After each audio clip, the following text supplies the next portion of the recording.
그 잘하는 게 결국은 다 보고 듣는 것이 전부잖아요.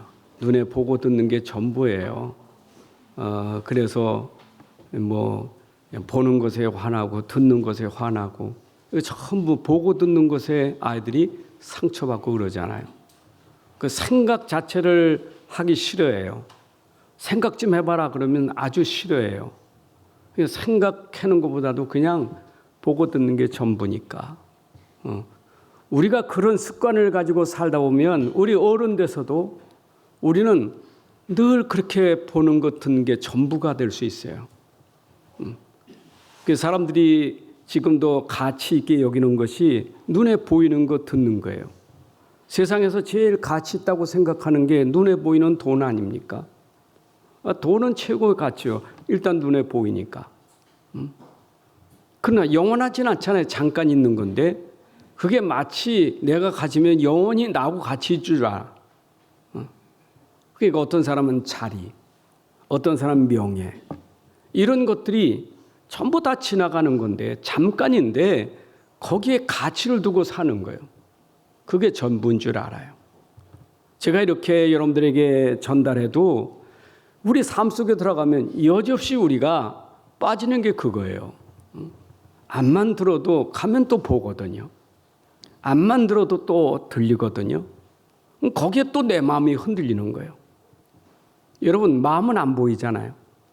여러분 생각이 보입니까? 마음 생각은 안 보여요. 근데 우리가 눈에 보이는 건 다 보이는 거예요. 근데 어떤 게 가치 있습니까? 여러분 마음이 중요합니까? 눈에 보이는 돈이 중요합니까? 근데 그런 부분들이 아무리 들어도 우리 마음 안 보이는 마음보다 일단 눈에 보이는 것 때문에 이 마음이 문제가 생기는 거예요. 마음이 중요하잖아요. 내 마음에 뭐 그것 때문에 막 악한 마음이 들고 이상한 마음이 든다면 그럼 벌써 이미 그 사람 상태가 그 보이는 그것 때문에 그 사람 무너지는 거예요. 그런데 내 마음을 아는 사람은 아무리 그래도 이런 마음을 지킬 수 있어야 돼. 그런 사람이 진짜 가치 있는 삶을 사는 거예요. 여러분 그렇잖아요? 보이는 거 안 보이는 거 있잖아요. 우리는 믿는다는 것은 안 보이는 걸 믿는 거지 보이는 걸 믿는 게 아니에요. 그럼 세상 사람 우리하고 다른 점이 있다면 세상 사람들은 못 보고 있는 걸 우리는 보고 있는 거예요. 그걸 우리가 믿는 거예요. 생각해 보세요. 여러분 오늘날 돈 때문에 살인이라고 자살하고 그런 일들이 얼마나 많이 납니까? 여러분 그 생명이 그렇게 돈 때문에 죽여야 되고 죽어야 됩니까? 그렇게 사람이 가치가 없습니까? 세상에 생명보다 더 귀한 건 없어요. 솔직히 여러분들이 생명을 살리려면 돈을 버려서라도 생명을 건져야 되는 거 아니에요? 그게 원칙 아니에요. 난 죽어도 돈은 지켜야 돼. 여러분 그 어리석은 사람 어디 있습니까?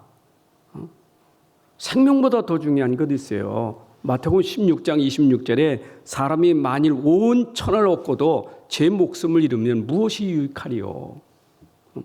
목숨하고 바꿀 게 어디 있습니까? 그렇잖아요. 얼마나 중요한데 이 생명이. 이 목숨이 얼마나 중요합니까? 근데 이 생명은 안 보인다고요. 우리 생명은 안 보이잖아요. 그건 다 보이는 거고. 근데 어리석게도 생명 걸고 거기 한다니까 생명 걸고. 어떤 사람은요. 그냥 막 죽어도 괜찮아. 내가 그것만 가지면 돼. 죽어도 괜찮아. 내가 돈 벌고 죽어도 괜찮아. 난 자리만 얻으면 돼. 여러분 그렇게 생명을 얻고 자리를 얻어야 되고 그렇게 가져야 됩니까? 그만큼 어리석은 사람이 어디 있어요? 이게 지금 세상이에요. 이게 세상이에요. 그렇죠? 이게 세상이라니까. 여러분 이런 세상에 지금 살아갑니다. 우리는 어떻게 살아야 되겠어요? 똑같이 사는 거 아니에요, 우리는. 우리는 그것보다 더 중요한 생명의 가치를 아셔야 돼요. 여러분 생명의 소중만 아셔야 돼요. 맞아요? 내 생명 소중하지요? 내 생명이 소중하면 다른 사람 생명 소중하지 않아요? 소중하지요? 그렇잖아요. 세상에 생명보다 더 소중한 게 어디 있냐고요. 아니 어떤 사람 죽어가면 저 사람 살리려면 내 생명 던져서 살린다면 그 사람은 가치 있는 사람 아니겠어요? 생명 살리기 위해서. 그런데 세상은 또 안다는 게 육신 생명밖에 모르잖아요. 영적인 거 몰라요. 영적인 생명 몰라요. 그게 세상이에요. 그럼 세상은 성경에 말한 대로 보면 영적인 생명이 죽은 사람이에요. 그게 에베소 2장 1절부터 3절에 허물과 죄로 죽은 사람들이야. 죽었던 사람, 죽을 사람이 아니고 이미 죽은 사람이에요. 하나님 떠나고 말씀 놓치고 불신 속에 사는 사람은 이미 그 영적 상태가 죽은 사람이에요. 그 사람은 영으로 사는 사람이 아니에요. 육으로 사는 사람이지. 그렇잖아요. 세상은 육으로 사는 사람들이에요. 영으로 사는 사람 아니에요. 영으로 살 수가 없어요. 영이 죽었는데 어떻게 삽니까? 근데 나와 여러분들은 영이 살았단 말이에요. 영생을 얻었다고요. 영원한 생명을 가졌죠. 여러분, 그래서 우리는 사는 것이 영으로 사는 거예요. 세상은 육으로 사는 거고 우린 영으로 사는 거예요. 그게 다른 거예요. 자, 이 말씀을 우리가 귀로만 듣지 말고 실제 삶 속에서 내가 살아갈 때 그 말씀이 나에게 적용돼야 될 거 아니에요. 실제가 돼야 될 거 아니에요. 우리는 말씀 들을 때 메시지는 들었는데 그 메시지가 삶 속에서 삶이 안 되는 거예요. 여러분, 메시지가 능력 있는 게 아니에요. 말씀이 나하고 맞아야 능력이 있는 거지. 말씀이 내 말씀이 돼야 능력이 있는 거지. 그렇잖아요. 내가 들었다고 사는, 물론 들은 것도 복이에요. 그러나 들은 것이 내 삶 속에 현장 속에서 그 말씀이 나에게 그대로 실현돼야 돼요. 이런 말씀 듣고 오늘 이 말씀 듣고 밖에 나가니까 말씀 듣고 나가니까 이 말씀이 맞아요, 안 맞아요? 이 말씀이 맞아요, 안 맞아요? 맞잖아요, 지금. 내 얘기가 아니잖아요. 성경 얘기지. 성경에 보니까 세상은 하나님 떠나 말씀 떠나서 영이 죽으니까 사는 게 육밖에 없어요. 그 육이니까 맨날 싸우고 경쟁하는 게 뭐예요? 육신 거예요. 보세요. 얼마나 참 나라 시끄럽습니다. 왜 그래요? 전부 육신적인 거 아닙니까? 자리 아닙니까?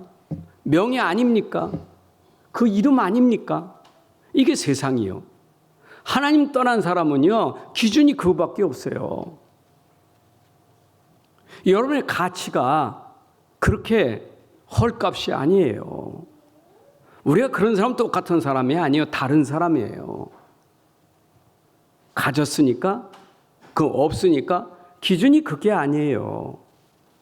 우리의 기준은 가졌다 없다가 기준이 아니에요. 우리의 가치가 거기에 있지 않아요. 우리는 자꾸 이런 기준을 두면 스스로가 괜히 눌리고 괜히 사람이 열등의식을 가져요. 가진 사람 앞에, 아는 사람 앞에 왜 열등감을 갖습니까? 우리 기준은 그게 아니에요. 우리 기준은요, 없고 있는 게 중요한 게 아니에요. 여러분 속의 마음이지. 여러분 마음이 중요하잖아요. 마음이 중요하지 않아요?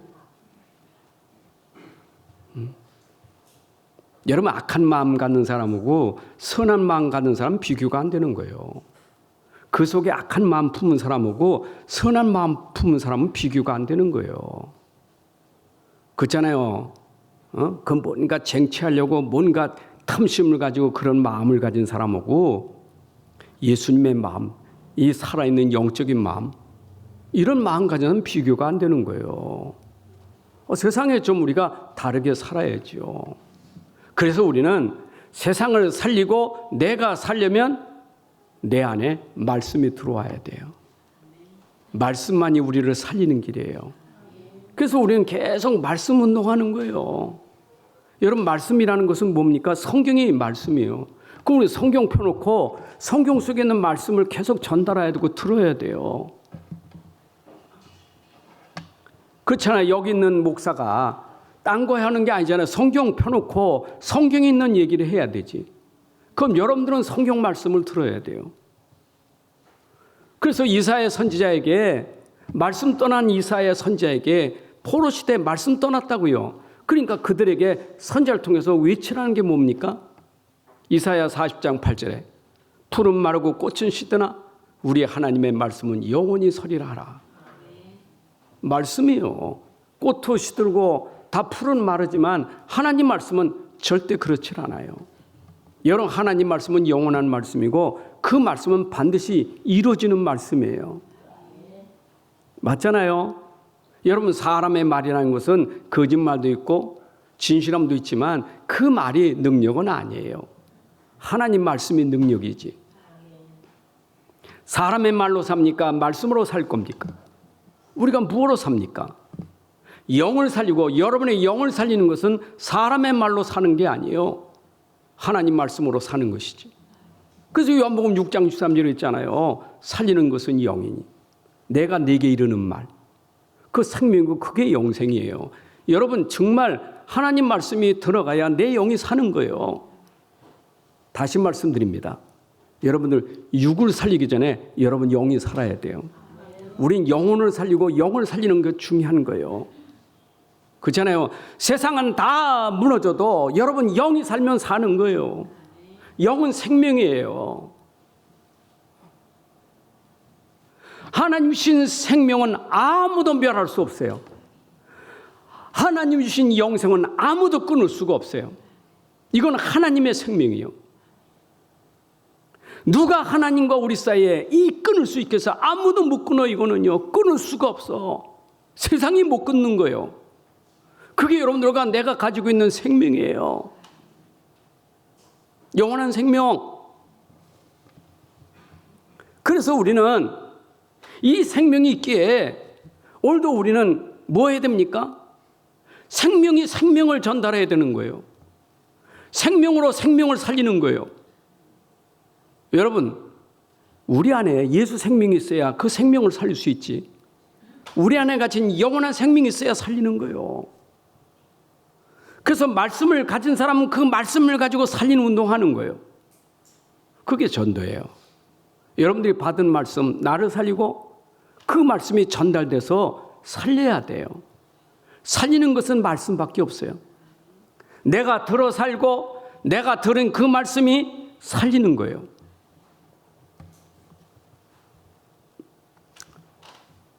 말씀밖에 없다니까요. 하나님 말씀만이 우리를 구원하는 길이 되는 거예요. 맞죠? 여러분, 그래서 우리가 이 말씀 운동, 이 복음 운동, 정말 생명 살리는 운동에는 언제나 핍박이 많고 어려움이 많아요. 그래도 생명 살려야 되는 사람은 핍박고 어려움이라도 해야 되는 거예요. 살려야 되기 때문에. 우리가 쓸데없는 내 인생을 드리는 게 아니에요. 우리는 생명 살리는 일에 내 인생을 드리는 거예요. 저 한 사람을 살린다면 내가 죽어도 괜찮아.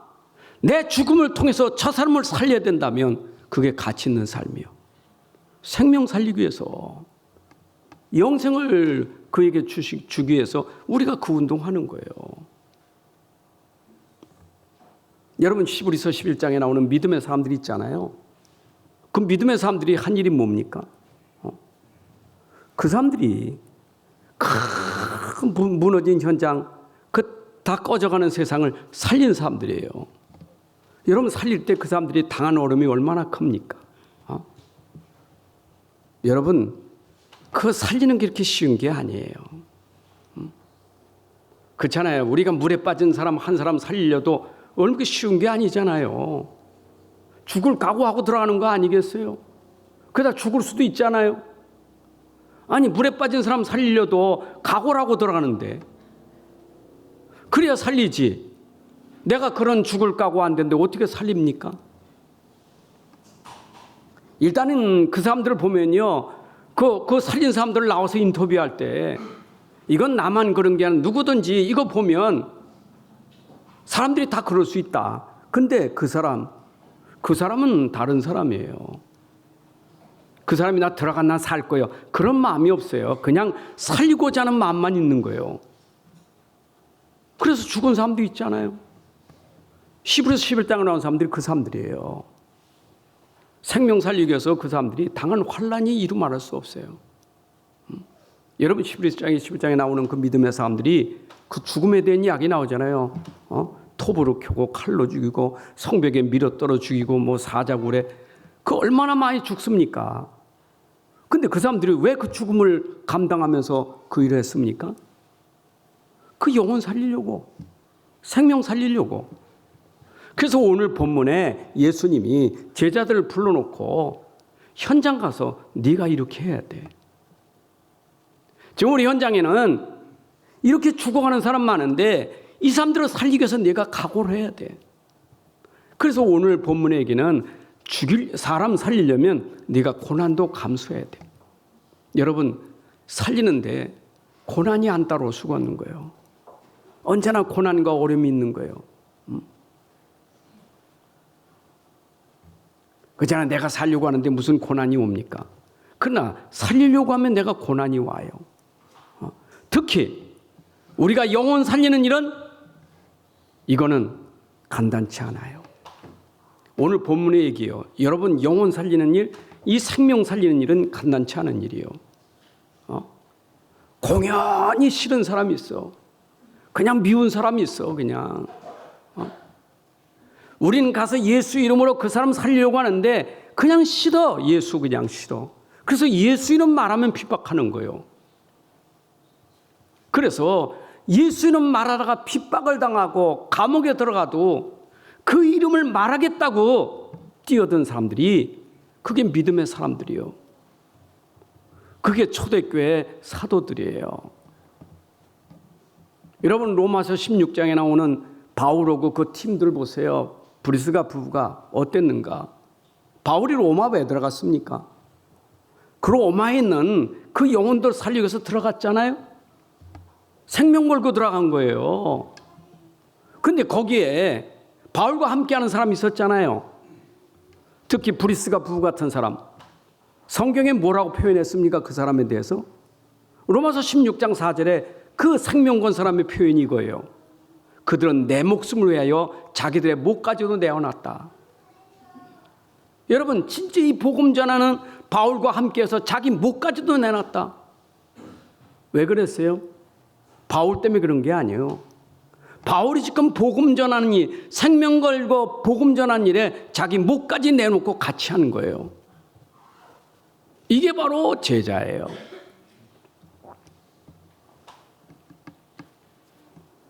여러분 그 빌립보 지역에서 바울이 귀신 들려 점치는 사람이 있었잖아요. 근데 그 사람 어떻게 그 사람을 살려낼 수 있겠어요? 귀신 들려서 지금 고통받고 있잖아요. 근데 그걸 이용해서 돈 벌이는 사람이 있잖아요. 그 사람 이용해서 돈 벌이는 사람은 그 사람이고 지금 귀신 들려서 시달리는 사람 어떻게 그 사람을 살릴 수 있겠어요? 길은 하나밖에 없어. 성경에서 말하는 예수 그리스도 그 이름밖에 없는 거예요. 그 이름만으로 살릴 수 있는 거예요. 그래서 그 이름을 전하는 거예요.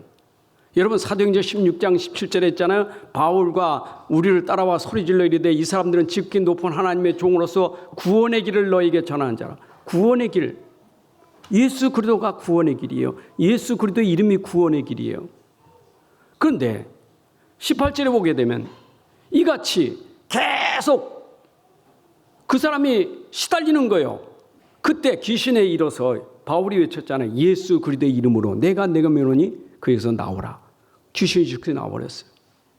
여러분 예수 그리스도의 이름으로 그가 구원받았어요. 다시 말씀드립니다. 결론이면서 본론이면서 오늘 여러분들이 가지고 가야 될 중요한 얘기예요. 예수 그리스도의 이름. 그 이름 때문에 오늘도 핍박받고 고난받는 거예요. 그 그 이름은 부르면 구원받아요. 근데 그 이름으로 그 사람 살렸는데 그게 핍박의 거리가 된 거예요. 그게 핍박거리가 된 거예요. 여러분 사도행전 3장에서도 나오잖아요. 불치병자가 예수 이름으로 일어나 걸었잖아요. 예수 이름으로 일어나 걸어서 얼마나 박수 칠 일이고 축할 일이 아니에요. 그렇죠? 40년 된 불치병자가 베드로를 통해서 예수 이름으로 일어나 걸어 얼마나 그 감사한 일이고 축복된 일입니까? 근데 그 사람 일어난 거 가지고 시비하는 거예요. 그거 시비하는 거예요. 어떻게 일어났니? 예수 이름으로. 그 이름 말하지 마. 그거예요. 그 환자 불러놓고 일어난 거 환자 불러놓고 말이요. 저 고침 너 어떻게 일어났니? 내가 예수 이름 일어나 걸었다면 그 핍박받으니까 나한테 물어보지 말고 부모님한테도 그랬다. 네 아들이 어떻게 일어났냐고. 예수 이름으로 그 말 못하게 하는 거예요. 그러니까 부모도 그 말을 못해. 내 아들한테 물어보라고. 여러분 얼마나 핍박이 심했으면 예수 이름 말하지 못하게 하는 거예요. 다시 말씀드립니다. 성경의 핵심은 예수 그리스도의 이름이에요. 그 이름으로 믿는 사람은 구원받아요. 그럼 제자들이 나가서 뭐 해야 돼요? 예수 그리스도의 이름으로. 우리가 오늘 나가서 사는 삶이 누구의 이름으로 살아요? 예수 그리스도의 이름으로. 그 이름이 나를 살리고 그 이름이 모든 사람을 살리는 거예요. 그래서 우리가 구원받는 것이 누구 이름으로 구원받아요? 예수 그리스도의 이름으로 구원받는 거예요. 맞아요? 믿음은 구원받는데 누구를 믿어서 구원받습니까? 여러분 베드로서 1장 9절에 보니까 믿음에 결국은 영혼 구원받는다. 영혼이 구원받는 길, 그 믿음으로 구원받는데 그 믿음의 주체가 누구시냐 이 말이에요. 예수 그리스도를 믿음으로 구원받는 거예요.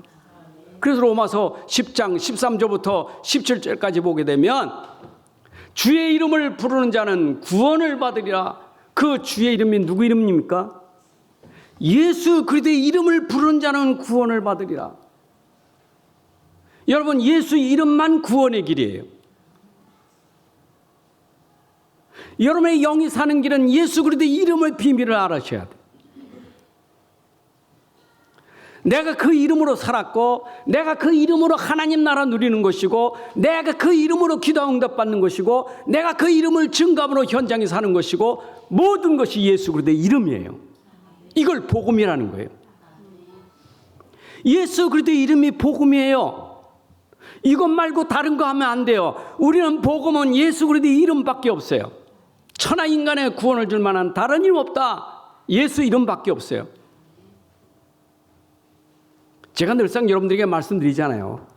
우리 예수 믿는 사람 아닙니까? 예수 믿는 사람 맞잖아요. 예수 믿으면 되는 거지.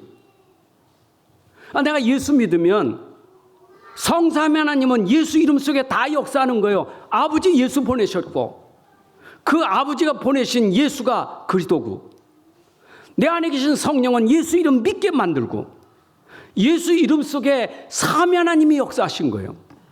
예수 이름 다예요. 그러니까 우리가 교회 다니면서 예수만 잘 믿으면 돼. 예수만.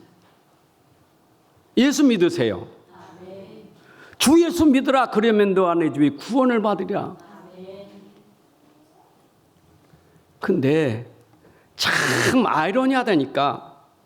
예수 믿는 사람들이 예수 안 믿어. 예수 믿으면서 딴짓을 많이 해요. 예수 믿으면 되는데.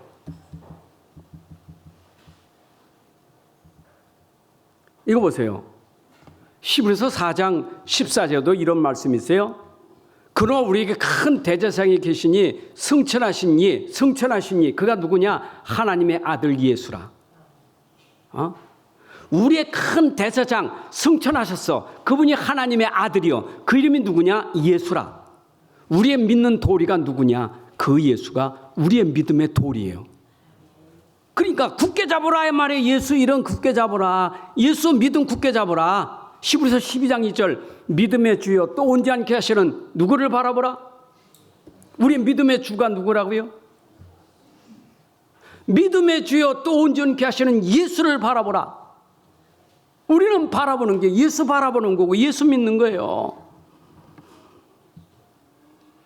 나는 평생 진짜 예수 정도가 아니라 예수 그리스도, 예수는 하나님의 아들, 이 믿음은 우리의 본질이고 근본이에요. 여러분들 교회 다니면서 이거 놓치면 안 돼요. 여러분들이 예수 믿으면서 예수를 말할 수 있어야지. 내가 믿는 예수를 말할 수 있어야 돼. 네가 믿는 예수 누구야? 내가 믿는 예수를 말할 수 있을 만큼 내가 누려져야 돼요. 그래서 예수님이 제자들을 데리고 다니면서 3년 동안 내가 누구냐 이거 설명하려고 3년 훈련시킨 거예요. 3년 예수님 따라다니면서 3년이 짧으면 짧고 길면 긴 시간인데 3년 훈련시킨 거예요. 제자들이 알아들 게 뭐가 있어요? 예수님만 알면 돼. 내가 지금 따라다니는 분은 내가 믿음의 주가 누구이신가 그것만 알면 돼요. 왜? 가서 내가 보았고 내가 들은 그분을 말해야 되니까. 그게 요한일서 1장 1절부터 3절 아닙니까? 사도 요한이 내가 보았고 내가 들었다. 내가 전도함이 바로 내가 보고 들은 이분이다. 여러분 전도는 다른 거 하는 거 아니에요. 교회 나오라는 게 전도 아니에요. 끌고 오는 게 전도가 아니에요. 내가 믿고 내가 누리고 내가 그분을 행복한 것을 말해주고 전달한 게 전도예요. 아멘. 그래서 오늘 현장으로 파송된 제자들이 오늘 마태복음 10장 1절에 보니까 예수께서 그의 12제자를 부르사 12제자 불렀어요. 근데 그들에게 준 게 뭐죠? 더러운 귀신을 쫓아내면 모든 병과 모든 약한 것을 고치는 권능을 주시니라 하면서 그 사도의 이름은 이러하니라 하면서 베드로와 12제자 이름을 쭉 열거합니다. 그러다 5절에 뭐라고 말합니까? 예수께서 이 12를 내보내시며 12제자를 부르신 그분이 이제 훈련하시고 그들을 어디로 보냅니까? 현장에, 세상에 보냈다 이 말이에요. 여러분, 제자들이 현장에 들어가서 해야 될 일이 뭡니까? 내가 본 예수를 말하는 거예요. 그게 복음이에요. 내가 누리는 예수를 말하는 거예요. 그게 복음이에요. 아니 가서 첫 번째 네가 가면서 전파하라. 뭐라고 전파하느냐? 마태복음 10장 7절에 가면서 전파하라. 전파 이르되 뭘 전파해야 돼요? 천국이 가까웠다. 여러분 예수 믿는 사람은 천국의 배경을 가진 사람이에요. 하나님 나라가 임한 사람이에요. 하나님 나라가 여기 있다 저기 있다가 아니라 네 속에 임하였느니라. 예수 그리스도를 믿는 사람에게 천국이 임하는 거예요. 여러분 진짜 복음을 믿으면 하나님 나라가 임하는 거예요. 이거 전파하라. 여러분 내 속에 진짜 복음이 들어와서 하나님 나라 임하면 그 다음에 역사가 뭐겠어요? 하나님 나라가 임하니까 흑암이 어둠이 질병이 모든 것들이 꺾어지고 무너지는 거예요. 여러분 하나님 나라가 임해야 그게 무너지는 거예요. 그게 꺾어지는 거예요. 하나님 나라가 임하는 방법은 내 안에 예수가 들어와야 하나님 나라가 임하고 하나님 나라가 임하면 어둠의 나라가 물러가고. 이게 축복 아니에요? 제자에게 그 축복을 주신 거예요. 아니 나와 여러분들이 지금 현장에서 현장 지금 얘기해요. 여러분들이 살고 있는 그 세상 현장 얘기하는 거예요. 예배당 말고 물론 예배당도 현장이지만 여러분들이 여기서 말씀 듣고 여러분 현장 집에 가든지 직장에 가든지 어디 가든지 그거가 여러분 현장이에요. 근데 가보니 하나님 나라요? 이게 어둠의 나라요. 흑암의 나라예요. 거기는 반드시 복음이 들어가야만 흑암이 꺾어지고 하나님 나라가 임한다니까. 어떻게 천국이 될 수 있겠어요? 복음이 들어가야 천국이 되는 것이지. 천국의 기준이 뭡니까? 세상이 말하는 천국은 기준이 뭐예요? 유토피아 세상? 뭔가 이상의 세계? 무슨 달나라 같은 세상입니까? 여러분, 성경에서 말하는 것은 그런 외적인 데 있는 게 아니에요. 정말 여러분들이 예수 그리스도의 복음에 들어가면 여러분 속에 하나님 나라가 임하게 돼요. 여러분 가정에 진짜 그 예수 그리스도의 복음이 들어가면 여러분 가정에 하나님 나라가 임하는 거예요. 하나님 나라에 축복 받으십시다.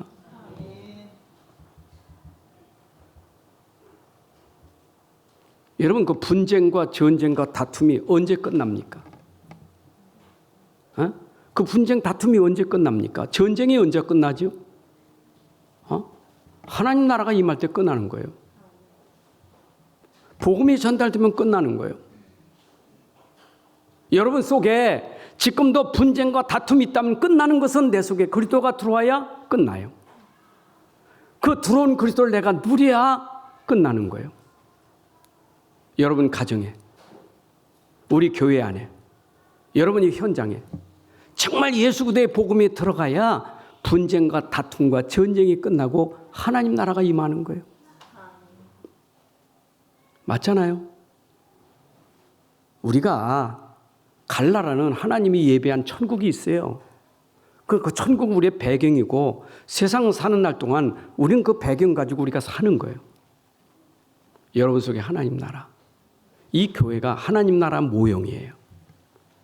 여기는 그리스도가 몸인 교회예요. 그리스도가 머리인 교회예요.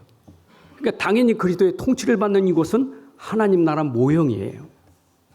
맞죠? 그리스도 예수가 여기 통치하는 곳이에요. 그러니까 이분이 이곳의 주가 되고 이분이 통치하는 곳이면 여기 하나님 나라가 되는 거예요.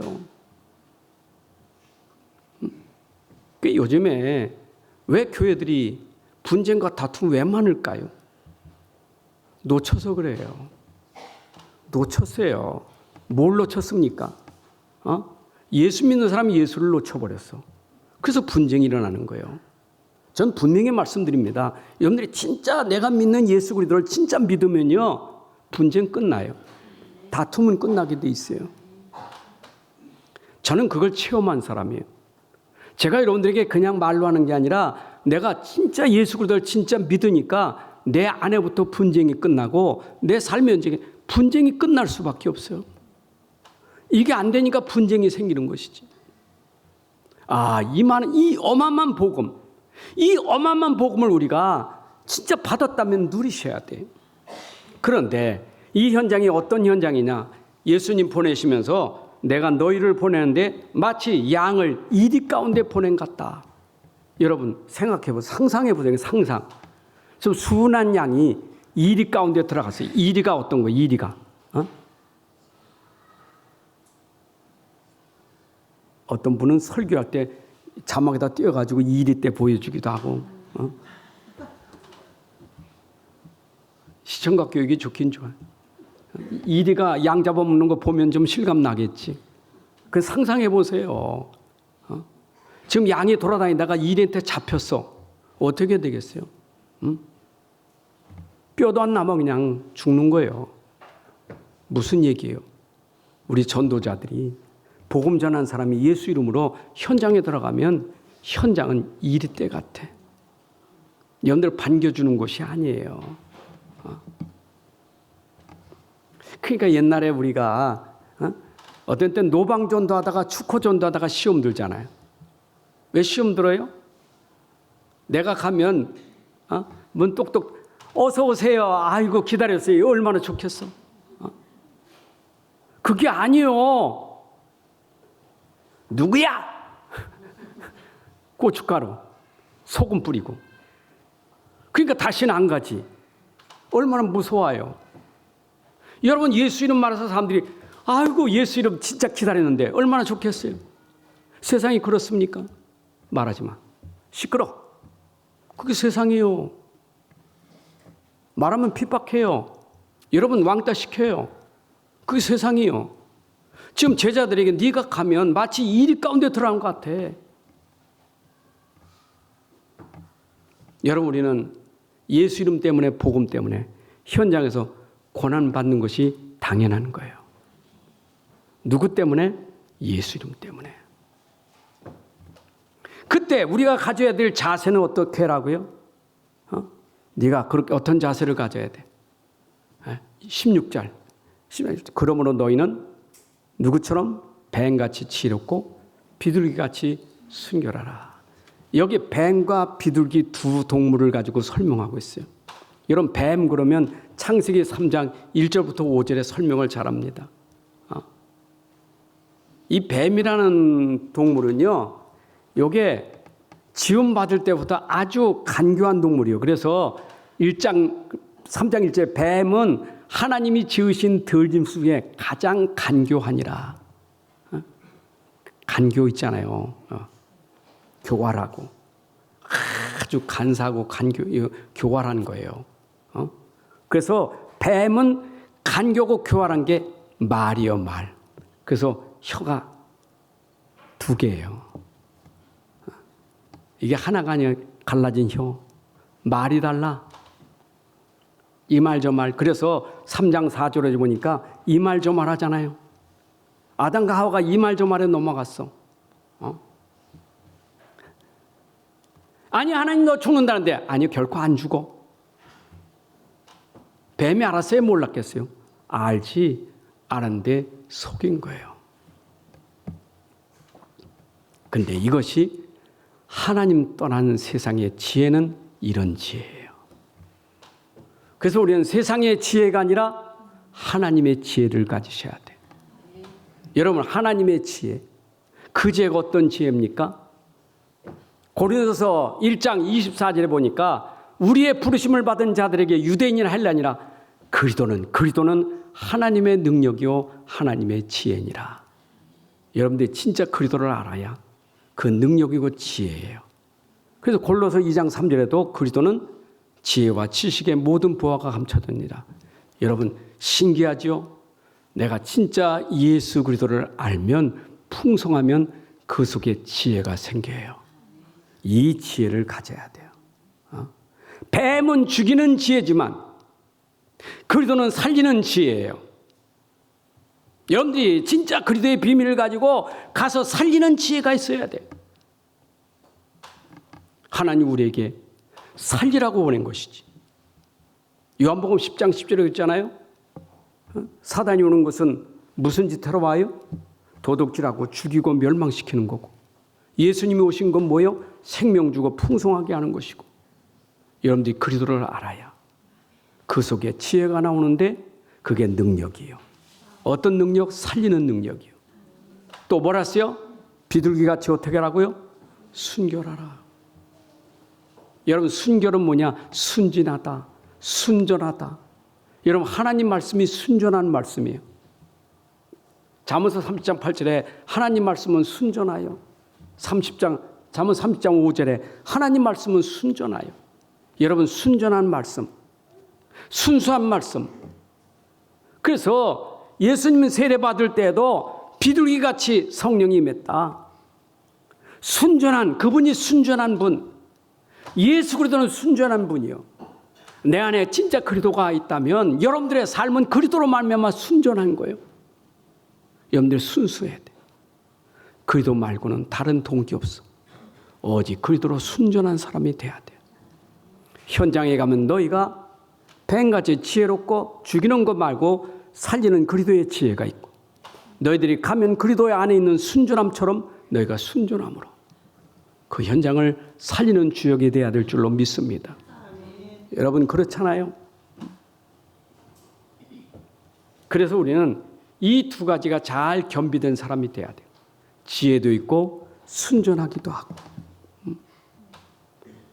순수하다 그 말이에요. 그리스도로 순수한 사람이에요. 복음으로 순수한 사람이에요. 자, 그러면서 이제 너희들이 가면 현장에는 반드시 방해하는 사람이 있으니 누구를 삼가라? 사람들을 삼가라. 오늘 10장 7절에 17절이겠죠? 사람들을 삼가라. 여러분 이 사람들을 삼가라는 말이 빌보 3장 2절에 보니까 이 빌보 3장에 개들을 삼가라 그랬어요. 이 당시에 개, 돼지는 유대인들로 말하면 이게 아주 짐승이에요. 더러운 짐승들이에요. 그래서 개, 돼지 이거는 유대인들로 말하면 아주 더러운 거예요.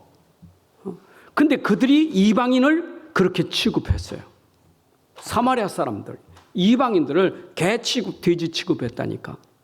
근데 이 사람들은 자기 자신들이 몰라요. 자기 자신들이 더러운 걸 몰라. 그렇잖아요. 자기를 모른다니까. 그리고 이방인들이 더럽다고 말하는 거예요. 이들을 삼가라. 저들은 지금 성경을 가지고 있어요. 모세오경을 잘 알고 있어요. 그러나 성경만 가지고 있지 그 삶 속에는 거짓 게 많단 말이에요. 거짓 교사예요. 이들을 삼가라. 거짓 교사, 유대 종교, 유대 지도자들을 조심하라. 여러분, 이들이 할 짓이 뭡니까? 공회로 넘겨주고 뿐만 아니라 공회 회당에서 채찍질하리라.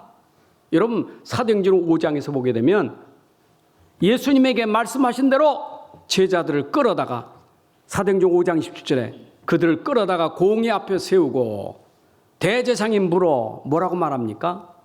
이르되 우리가 이 이름으로 사람에게 가르치지 말라고 하지 않느냐? 예수 이름 말하지 말라고 했지 않느냐?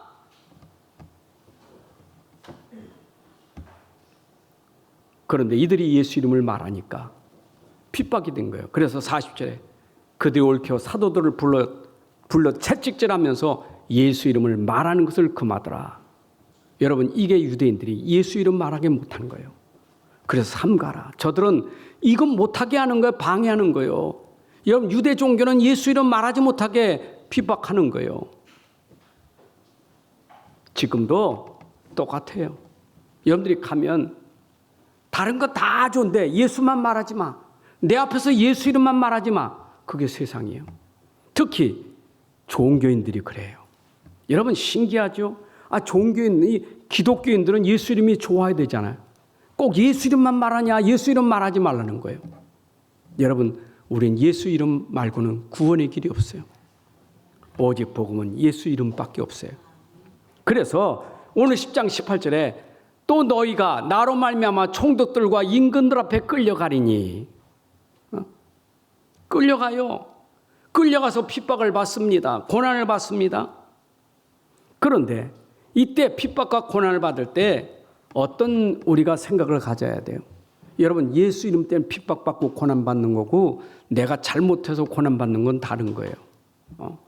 베드로전서 4장 15, 16절에 누구든지 살이나 도둑질이나 악행이나 남의 일을 간섭하는 자 고난을 받지 말려니와, 이런 고난은 고난이 아니고 우리가 그리스도인의 고난을 받아야 부끄러워하지 않는 거예요.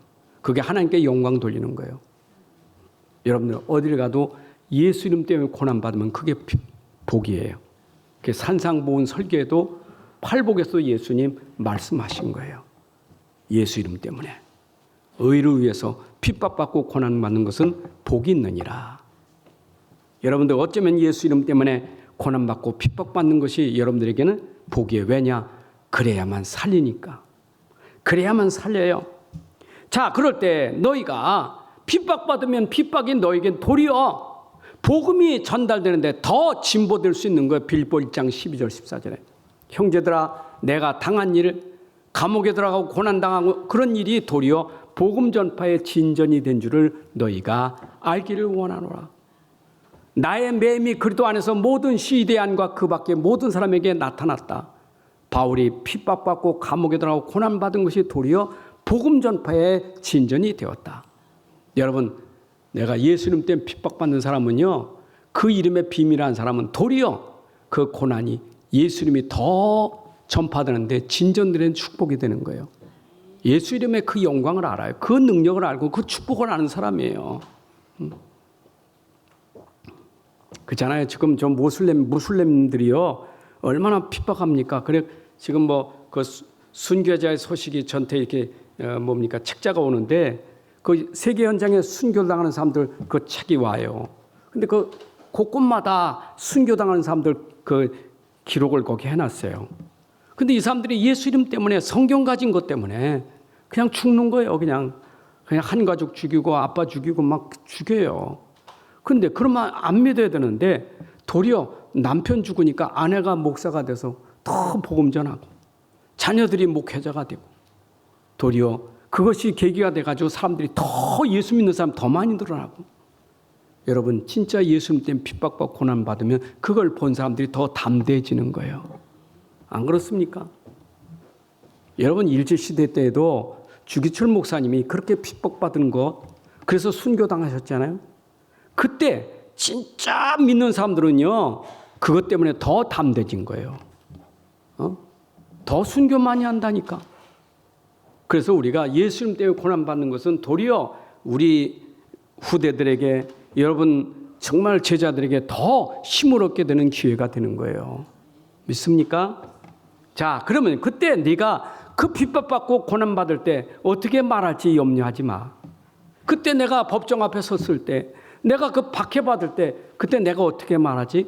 걱정하지 마라. 오늘 19절 20절에 보니까 너희가 너를 넘겨줄 때 어떻게 또는 무엇을 말할까 염려하지 마라. 그때 너희에게 할 말을 주시리니 말하는 이는 너희가 아니라 너희 속에서 말씀하시느니 곧 아버지의 성령이니라.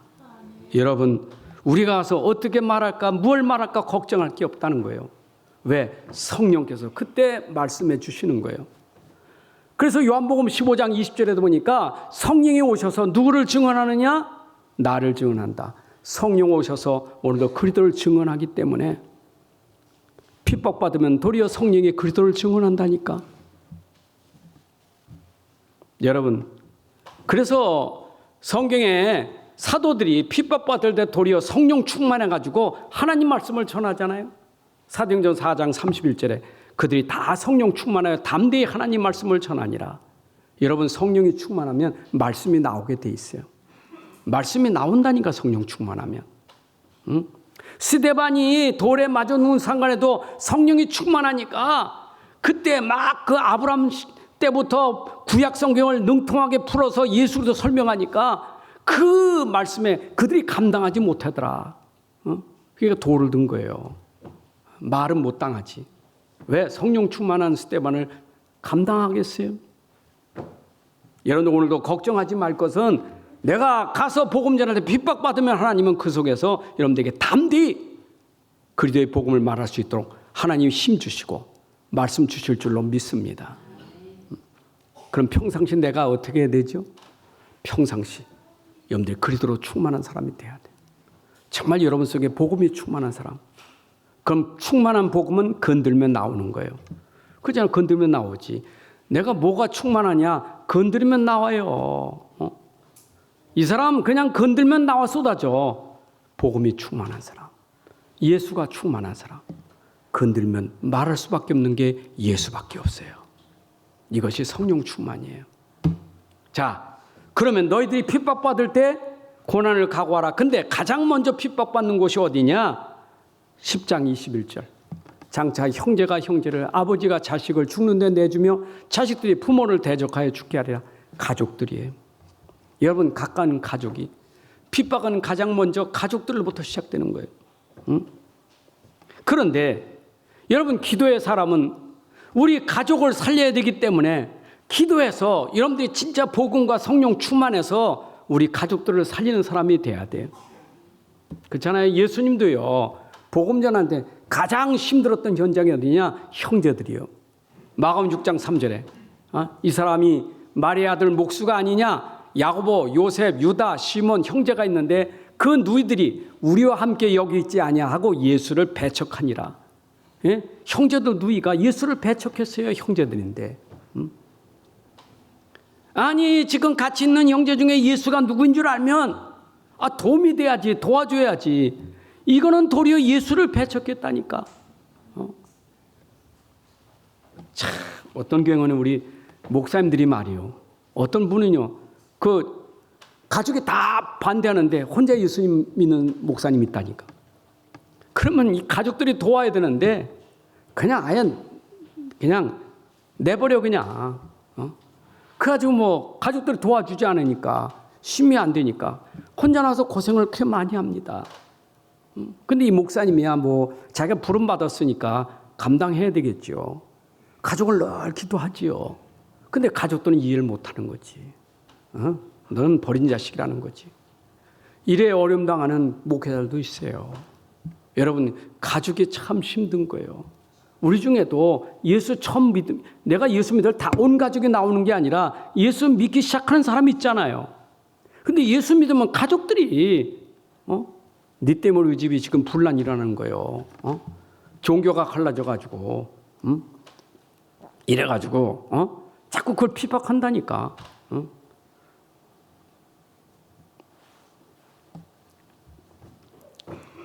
싸우시는데 육신 싸움 싸우지 말고 영적 싸움 싸우세요. 기도로 싸우세요. 기도로. 진짜 기도로 싸우세요.